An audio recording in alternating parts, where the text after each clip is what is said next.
Okay, Ji, let's now talk about virtual memory. Okay, virtual memory, by when we use the term virtual in any context, we actually mean something that is not real. And specifically, virtual memory is, or virtualization or virtual environment is something that is artificially created in using some sort of software technique. A similar concept applies here in virtual memory as well, because what we know about memory is that basically allows for data to be fetched from it in random position. That's how our random access memory works. But the size of our memory, our random access memory, is very small. So we have to make some use of my hard disk to work like my RAM so that I can accommodate my running programs that are larger than my available memory. So basically, my virtual memory is actually a part allocated in my secondary storage devices. That could be hard disk or SSD, whatever it is, right? Now, basically, the difference between my virtual memory is that my virtual memory is my space allocated in my secondary storage device, hard disk or SSD. However, the physical memory is the actual memory, which is referred to as my random access memory. So that is my physical. So major difference between virtual memory versus physical memory is that my virtual memory is the hard disk and my physical memory is my RAM. Now imagine that I have five programs, 0, 1, 2, 3, 4 programs, five programs. You can call this as pages. Later on, we'll be discussing what pages are. But imagine that I have five programs that I want to run. Now we know that if a program has to be run, it has to be first brought into my main memory. My CPU accesses my main memory for execution. So I want to bring these five programs labeled 0, 1, 2, 3, 4 into my main memory. Now, but the problem is my RAM only has room for four programs. So that means my process number or program number four, which is my fifth process, is not capable of being loaded into my memory because I only have room for the first four, 0, 1, 2, 3 process, right? There's no room for my fifth process, in which case we are facing a problem here. Now, the problem is that for my complete, accurate, uninterrupted execution of these sub programs 0, 1, 2, 3, 4, they all have to be present in my main memory. But process 4 is not capable of being loaded into my main memory because my main memory only has room for four processes 0, 1, 2, 3, and my fifth process, process 4, is not loaded into my memory. Now what happens is that when I'm executing, my CPU is executing, it starts executing from program 1, then 2, then 3, then sorry, 0, program 0, then 1, then 2, then 3. Then after program 3 is waiting for program 4 because it requires program 4 to be loaded into the memory, but it's not here. It is not present in the memory. What happens here is that my CPU is my computer system is at risk of crashing here because it is incomplete execution. It simply by crashing we mean that something, my computer stops functioning abruptly. It's an error, it should not happen. But this, why it happened? Because normal execution requires that after process or program 3 I need process 4 to be loaded in memory, but it does not. It's not, since it's not in the main memory, it will cause my system to crash. Now what can we do to solve this problem? We incorporate a virtual memory. Now, imagine that I have the same five processes labeled 0, 1, 2, 3, 4, and I have my same memory, which only has four spaces available 0, 1, 2, 3. Now, what we can do is right now, if say, for example, I loaded process 1 or process 0 into my main memory, it goes there because it can. They have I can load very easily 0, 1, 2, 3 in my main memory, and you can see here they have been loaded into my main memory into these varying spaces, right? Now you notice that program 0, it's mapped to address space 3. Program 0 is mapped to address space 3 in my memory. Program 1 is mapped to address space 0. Program 2 is address location number 2, and program 3 is program 2 is loaded into address space number 1, and program 3 is loaded into this one. Program 3 is loaded into address space number 2, like so. But program 4 is not yet loaded into my main memory, but it has been made available to me in my hard disk right here in my virtual memory. So program 0, 1, 2, 3 are actually in the memory in these corresponding spaces. 0 goes into address 3, 1 goes to address 0, 2 goes to address 1, and 3 goes to address 2, and this program 4 goes into my virtual memory. Now, keep in mind that my program 0 was the first one to be loaded into the memory and specifically at the address location number 3. Notice that the use of 32 memory bit map, when a program tries to access memory, it is sent to the map, which is then allocates the program address space in the memory. So basically, this map is another name for, say, a page table or a table. Now, basically, what this table is highlighting is where this process is actually located in my main memory. My operating system needs to keep track of where a particular process has been loaded physically in the memory. So this map is exactly doing that. My program 0 is telling me that is located in this memory location. My program 1 is telling me that this process is located in this memory location, so on and so forth. So when the time comes, I need to access a particular process, my operating system knows exactly where it is located in the main memory so that it can access it directly. It can give that address to the CPU and the CPU can fetch it from there, as we have discussed before in the fetch, decode, execute cycle. However, program 4, which is not capable of being loaded in the memory right now, is present in my hard disk, and my operating system knows this. It has kept that in my this 32-bit memory table.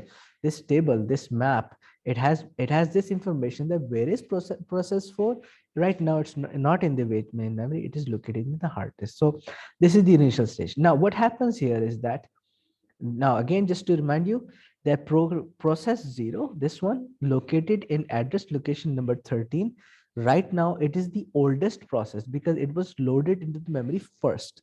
This is known as first in first out process, right? So it is the oldest process, it was loaded into the memory first. Now what happens next? Now check this out. Imagine that now I do need program 4. The time has come for program 4 to be loaded into the main memory. My CPU requires it. What to do now? I have to make some room in my main memory because currently process 0, 1, 2, 3 are occupying all available address spaces in my main memory. I have to make room for process 4 because right now process 4 is my virtual memory. For it to become usable for my CPU, it has to be brought into my physical memory. So that means I have to make room in my physical memory to accommodate program 4 in it. What do we do here? Well, obviously, I have to make some room here. I have to bring something, I have to take something out of my physical memory. The procedure, the most obvious or most simple method that I can use here to replace a process from this memory space is known as the oldest resident, or the FIFO technique, first in first out technique. What that means is that if I want to make room for a new program in my main memory, I will remove one of the oldest processes that are currently in the main memory, in which case you notice that process 4 was brought into the memory first. Process 4 was, so sorry, process 0 was brought into the memory first. Process 0 is the oldest resident. It is the first process to be brought into the memory. So what we do is that we replace the first process that was brought into the main memory. So that case, process 0 is no longer part of my main memory. It is now part of my hard disk. It has been sent to my hard disk. And then in place of process, wherever process 0 was previously loaded, I will put process 4 there, right? So as you can notice here, process 0 was previously in address location number 3, and it was the first process to be loaded into my address location. I'm referring to these as processes, okay? That's fine. Processes are the actual programs that are currently running. They are in the main memory. So appropriate term is in fact process. So don't get confused. It's written programs here versus I'm saying process. It should be appropriately written as process because anything that is running, program is in hard disk, is not running, right? It's not being executed, but when it's executing, it's a process. So appropriate term is in fact process. So don't get confused whether it's written program here. Right now it means the same thing. because it's not that detailed in your syllabus, but actually the term is process, right? Anyway, what happens here is that my process 0 was the first process to be brought into my physical memory at address location number 3. Now, I want to make room for process 4. I do not have room in my main memory. I will have to swap some process out from my main memory to make room for process number 4. The rule, the process replacement algorithm that the operating system use is FIFO, which means that if I want to add a new process into my main memory, I will simply replace the oldest process there is. So in which case I will do what I will do is that I will replace process 0, which was currently in address location number 3. I will bring that back into my virtual memory like so. And process 4, which was will take place of address location number 3, which was previously held by its process 0. As you can see here, process 0 was in address location 3. It is also the oldest resident. Now process 0 has been mapped to the virtual memory, and in space of process 0, which is address location number 3, I am bringing in a new process, which is process number 4, like this. So this is what my process replacement algorithm, yeah, page replacement algorithm the operating system will use. This is known as the first in, first out technique. I made room for a new process in my main memory, and how I did that was that I simply replaced the oldest process that was in my main memory, and that previously was process 0 located in address location number 3. And now, since process 0 has been sent to my virtual memory, my address location is now 3. Address location 3 is now free to add a new process which is needed right now, which is process number 4. You can see that process 4 has been mapped into my address location number 3. And this is how virtual memory is used whenever a new process is needed, which is not currently in my physical memory, but it is in my virtual memory. So any other process that I need after this, say for example, there is a process number 5 as well, the sixth process, any process number 5, it is not present in my main memory. That means it must be in my virtual memory, and when it's needed, I will then replace the next oldest process in my main memory and put this new needed process in the place of that oldest process. And this is how operating system is switching. Now, the benefits of virtual memory is that it makes it seem like I have unlimited main memory, even though I do not have unlimited main memory. I have a very small size memory compared to the programs I'm running. I am capable of operating 64 GB worth of game on only say a 2 GB hard RAM. How is this possible? Because only the required processes are part the required currently running processes are part of my main memory, and the remaining data of my whole game is in my hard disk. And when a new process is required from my hard disk or virtual memory, it is loaded into my main memory after replacing the oldest process that was currently loaded in my main memory. This method is carried out, and because of this, my overall memory seems like it's a very huge or it's unlimited storage, because I'm constantly swapping processes in and out of my main memory and loading them in my virtual memory. Okay. Now, if I were to replace this term process with page, there is no difference whatsoever with the overall procedure of virtual memory use. But only difference is that the term page refers to a sequence of instructions. So it's even a smaller unit of overall process. So instead of calling a process which has many instructions, I can divide a process into smaller pages. Now, each page has a fixed number of instructions in each sequence. And similarly, the process of allocating, dividing a complete process of programs into smaller chunks, which is known as pages, is known as paging. So if I divide a complete process into pages, this overall process is known as paging. And paging is currently what your operating system is using. Each page is located into an address location in my main memory. This address location is known as a frame. The page size and the frame size are always the same, right? So this paging technique is currently what your operating system is using, and there it is no difference in the overall working. The pages that can be mapped into my main memory are mapped. The other pages which are not right now required are mapped in my virtual memory.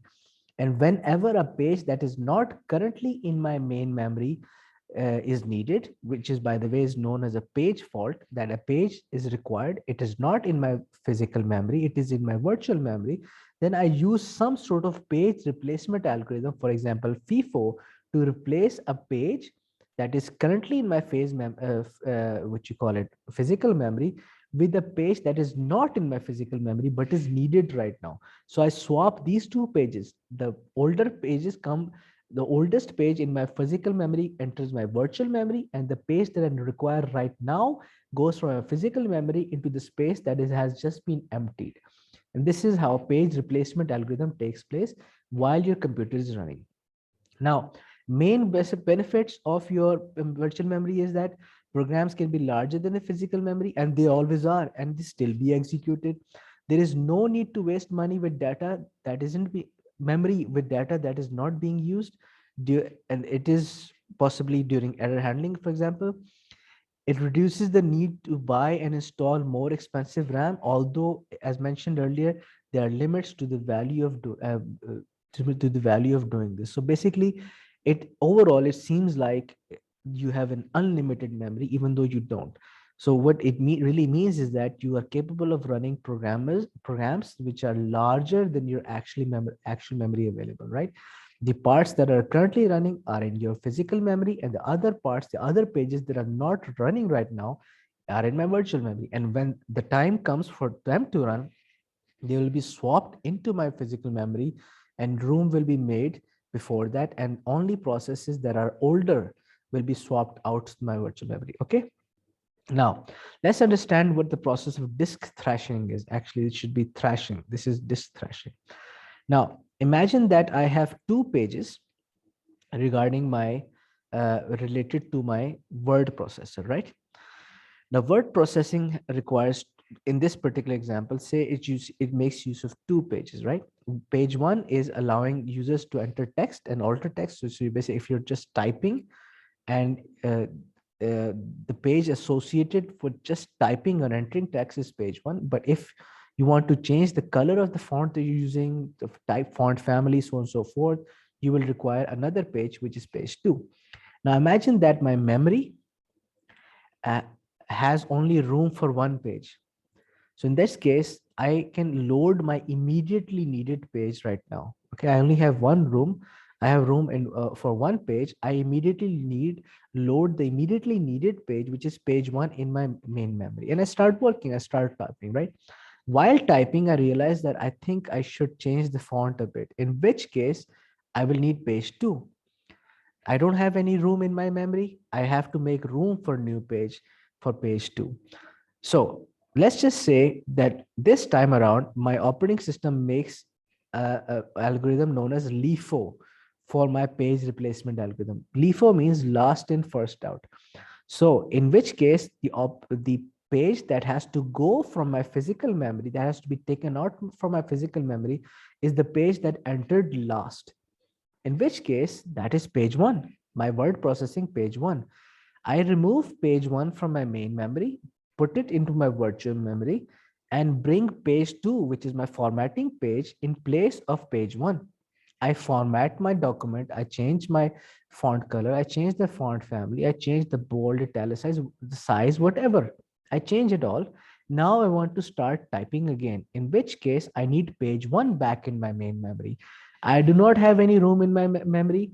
That means LIFO means I will swap out page two again, because page two was the last one to be brought in. Page two is swapped out and page one is brought in place of page two again.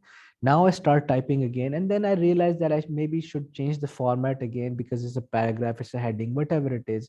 Page two is required. It is not in my main memory. I will send page one out again according to LIFO and bring page two back into my main memory to start execution. Now you notice what's happening here. After every small frequent time, I have to load page one into my main memory, swapping out page 2, and I have to load page 2 in my main memory, swapping out page 1. Each time I'm doing this, I'm accessing the hard disk. And this frequent accessing of the hard disk is known as disk thrashing. It's an error. It should not happen because hard disk is a slow device. Because of its being a slow device, my overall processing of my computer system becomes slow because I'm frequently accessing a slower device. So disk thrashing should be avoided at all cost. So may it be LIFO, may it be FIFO, it may cause disk thrashing. Why FIFO will cause disk thrashing? Because the oldest process that has been brought into memory may also be the most important one. So I just swapped it out. I may need it again immediately. So in that case, FIFO should not be the method used for swapping out. Page replacement algorithm should not be against FIFO. LIFO should definitely not be it because the process that was just brought into the memory definitely was needed. That's why it was brought into the memory. So if I take it out, I will need it back again shortly. So LIFO ho gaya, FIFO ho gaya, we do not do these methods. These are not good page replacement algorithms. But for the sake of your syllabus, they are easier to understand where some page replacement algorithm has to be taking place. And the example quoted here is both FIFO and LIFO. But the ideal method is known as the least recently used method. Now, least recently used method, as mentioned here, yes, least recently used.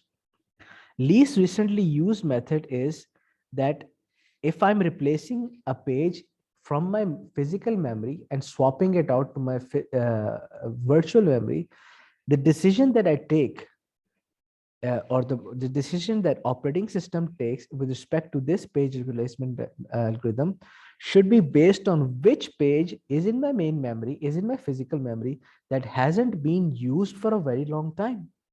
It's there, but it's not being used anymore. It means least recently used.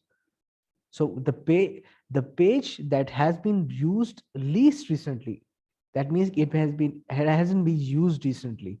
It's in the main memory, but has not been used recently. In which case, I will take that page out and make room for a new page. Now, why will that page be taken out? Because it's not important. I mean, it's in the memory. It has been used once, but after that, it was never used again. Least recently used. In which case, it means most definitely it is not that important. In which case, if I want to replace a page, that should be the one.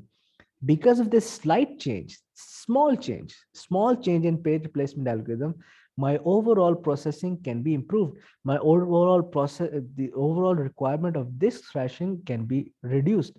The lesser number of disk thrashes that I encounter, the lesser hard disk I will be accessing, and overall processing of the system will increase. The performance will be increased because I'm not accessing a slower storage device that frequently. So instead of using LIFO or FIFO, least recently used should be used. That's the better method, right? Now, if I frequently do too much disk thrashing, I will reach a point in which my computer is not doing any actual work and is simply busy in swapping processes from my virtual memory to physical memory and vice versa. And this and during this time, no real work is being carried out. This is known as the thrash point. So if this thrashing happens too much, then you will reach the thrash point and basically you see that the computer is really slow. It's not doing any real work, right? Because it's too busy in swapping processes in and out of the hard disk, right? So how can we reduce this thrashing? One method I just quoted, that you change the algorithm. Instead of using FIFO or LIFO or least or longest amount of time, you use least recently used. That's the best method, right? The first, that's the best approach that can be taken to reduce thrashing, right? Change the page replacement algorithm. Another approach can be possibly that you can increase the size of the RAM. So the bigger the RAM you have, the more room I have available in my physical memory to accommodate processes. And therefore, I will require the lesser amount of time, the lesser requirement of the hard disk. And therefore, I have more room in my physical memory to store actively running processes. So that means that's one solution, increase the size of your RAM. And again, another method could be to, instead of using hard disk, which is a slow device, secondary device, you go for SSDs. SSDs operate in a much faster rate as compared to a hard disk. They are solid state drives, as we will be discussing later. Solid state drives are, as discussed before, by the way, solid state drives do not have any moving parts. They operate much faster than hard disks. So basically, even if you are accessing your virtual memory frequently, you're accessing it through a very fast device, because of which your overall system does not significantly reduce. The speed performance of your overall computer system does not reduce. So these are two solutions regarding hardware that we can take. We can increase the size of the RAM so that I access the virtual memory lesser, or we can use SSDs. So even if I do have to access my virtual memory in my secondary storage, it is accessing a very fast device as compared to our slow hard disk, right? And the third and most simple solution with respect to operating system, this is not a hardware solution, this is a software solution, because it changes how operating system works, in which case I will simply use least recently used as compared to my FIFO or LIFO techniques with when it comes to page replacement algorithm. So this is that, this is what you need to know about virtual memory so far.